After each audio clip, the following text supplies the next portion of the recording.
নমস্কাৰ ছাত্ৰ ছাত্ৰীসকল, আজি আমি মাল্টিপল কাৰেক্ট MCQ কেনেকে কৰে তাৰ বিষয়ে জানিম। তাৰ কাৰণে মই ক্লাছ 10 চেপ্টাৰ নম্বৰ 1 পৰাই এটা প্ৰশ্ন তুলি লৈছো আৰু এই প্ৰশ্নটো মই নিজে বনাই লোৱা প্ৰশ্ন। গতিকে আমি আহাচোন কেনেকে কৰে চাই লওঁ। প্ৰথম কথা হ'ল কি, এনেকুৱা টাইপৰ প্ৰশ্নত তোমালোকে এটা বস্তু মন কৰিবা যে ইয়াত যিটো প্ৰশ্ন দিব সেই প্ৰশ্নটো যিকোনো হ'ব পাৰে আৰু এই প্ৰশ্নটোৰ উত্তৰ ইয়াতে 4টা উত্তৰ দিয়া আছে। 1 2 3 4 4টা উত্তৰ দিয়া আছে আৰু এই 4টা উত্তৰৰ ভিতৰত মিনিমাম 2টা বা 3টা কারেক্ট অ্যান্সার থাকিব। কেইটা? 2টা বা 3টা কারেক্ট অ্যান্সার থাকিব। এতিয়া কথাটো হ'ল কি, তোমালোকে প্ৰথম যেতিয়া প্ৰশ্নটো পঢ়ি চাবা, পঢ়ি পেলাই তাৰ পৰাই যিটো উত্তৰ পাবা সেই উত্তৰ ইয়াত 2-3টা কারেক্ট পাবা। ইয়াত অপশন দিয়া আছে ABCD বুলি। এইকেইটা অপশন তোমালোকে প্ৰথমে নাচাবা। প্ৰথম কাম হ'ল যে এইকেইটাৰ প্ৰশ্নটোৰ পৰা ইয়াৰ কারেক্ট অ্যান্সার কেইটা ওলায়।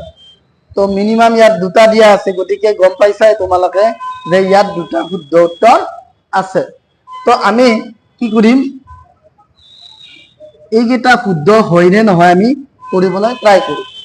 তো আমাক কি কৈছে, তলত উল্লেখ কৰা পৰিমেয় সংখ্যাবোৰৰ কোনবোৰ দশমিক বিস্তৃতিৰ পৰিসমাপ্তি সাৱধি হ'ব।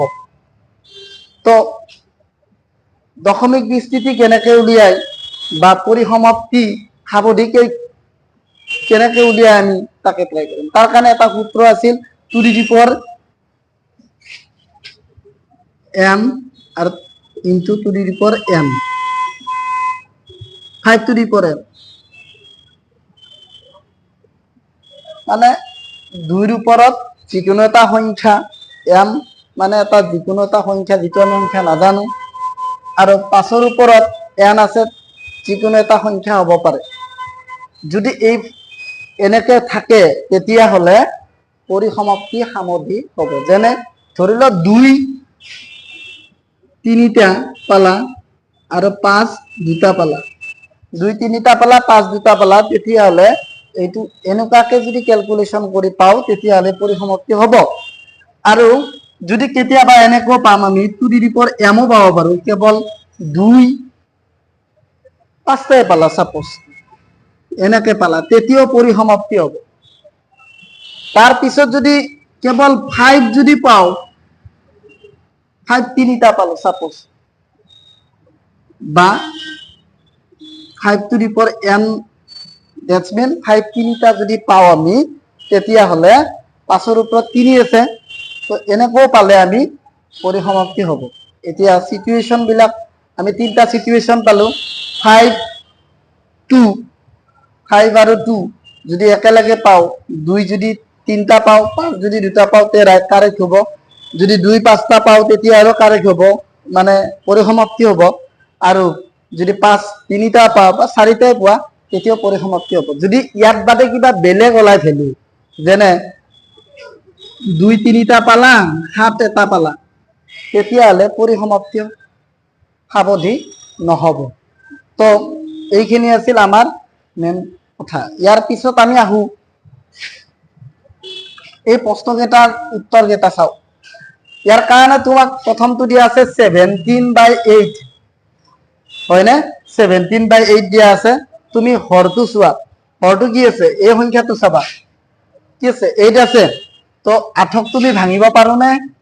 তুমি পাৰা নে নোৱাৰা? 2 দি 4 বাৰ, 4 আকৌ 2 দি 2 বাৰ, 2 কেইটা পালা? 3টা পালা। মানে এনেকে লিখিব পাৰা। মই অলপ আগতে কৈছিলো যদি 2 টু দি পাৱাৰ n থাকে, এনেকে যদি থাকে তেতিয়াহ'লে পৰিসমাপ্তি হয়, মানে আমাৰ 1 নম্বৰটো শুদ্ধ হয়।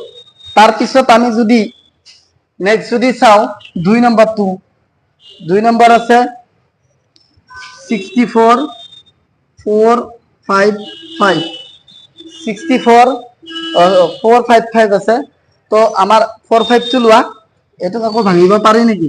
4 5 5 তুমি ভাঙার কারণে কি করি মই 5 দি চাম 9 বাদ দিলো 9 5 গুণ 45 আর এবাদ 91 91ক 2 রে যাব নেকি অবভিয়াসলি না যায় শেষৰ পিনে অযুগ্ম সংখ্যা আছে তো 3 দি খেদাব লাগিব বা 7 দি খেদাব লাগিব 5 দি তো না যায় গতিকে এইটো যদি আমি 3 দি খেদাব যাও 3 না যায় তথাপিও 7 দি চাও 7 1 গুণ 7 আৰু ইবাগে ৰল 2 7 3 গুণ 21 মানে তুমি পালা 5 7 13 গতিকে মই আগতে কৈছিলো 2 টু দি পাওয়ার m বা 5 টু দি পাওয়ার m ত পড়িব লাগিব কিন্তু পড়া নাই গতিকে এইটো আমাৰ নহয় তাৰ পিছত আমি চাও এইটো চাম এবাৰ এইটো চোৱা 3 4 3 আছে মই এইটো অপশন অকমান চেঞ্জ কৰি দিও এইটো অপশন কৰি লোৱা তোমাৰ 25 করে দিলাম 6/25 করে এটো 4343 আছে 343 আছে 343 যদি আমি ক্যালকুলেশন করু তেনে হলে শেষৰ পিনে অযুগ্ম আছে পাছেৰে যাব নেকি না যায় তো অবভিয়াসলি এটো 2 ৰেও না যায় পাছেৰেও না যায় অযুগ্ম আছে পাছেৰে যদি গোলা হয় তেতিয়া হলে আমি গম পালো হয় পাছেৰে না যায় 343 গতিকে এইটো আমাৰ অশুদ্ধ হয় এইটো অশুদ্ধ এইটো অশুদ্ধ আর 25 আছে 25 যদি থাকে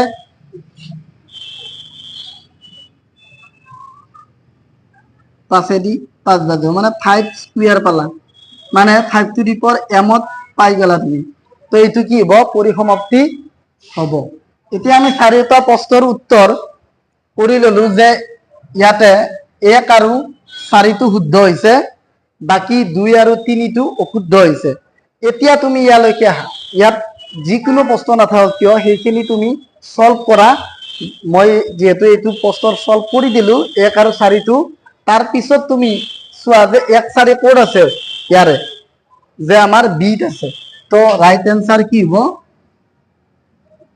বি হ'ব বি কি হ'ব 1:4 মানে 1 আৰু 4 কি হ'ব শুদ্ধ হ'ব মোক সুধিছে নহয় যে কোনবিলাক সংখ্যা তলত দশমিক বিস্তৃতিৰ পৰিসমাপ্তি হ'ব গতিকে ইয়াৰে বি 1 আৰু 4 টো হ'ব ইয়াৰ পিছত এই নিয়মটোৰ মোটামুটি এইখিনি বস্তু তোমালোকে ঠিক কৰি ৰাখিবা তেতিয়া মানে ইয়াৰ পৰাই এনেকুৱা টাইপৰ যদি বেলেগ কোৱেশ্চন আহে পৰীক্ষাত কৰিব পাৰিবা তো কি আছিল কনসেপ্ট খিনি যে প্ৰশ্নটো পঢ়িবা পঢ়ি ইয়াৰ উত্তৰ কেইটা উলিয়াব ট্ৰাই কৰা প্ৰথমে আৰু উত্তৰ কেইটা উলিয়াৰ পিছত ইয়াৰে দুটা বা তিনিটা শুদ্ধ উত্তৰ পাবা আৰু যোন কেইটা শুদ্ধ পাইছো এই অপচনত থাকিব যেনেকৈ মই 1 আৰু 4 পাইছো তো অপচনত বিট আছে গতিকে ৰাইট आंसर কি হ'ব বি গতিকে এনেকুৱা টাইপৰ যদি আকৌ বেলেগ প্ৰশ্ন দিয়ে তেতিয়া হলে তোমালোকে এই নিয়মত কৰিলে পাৰিবা কৰিব তো আজিলৈকে ইমানে আছিল ধন্যবাদ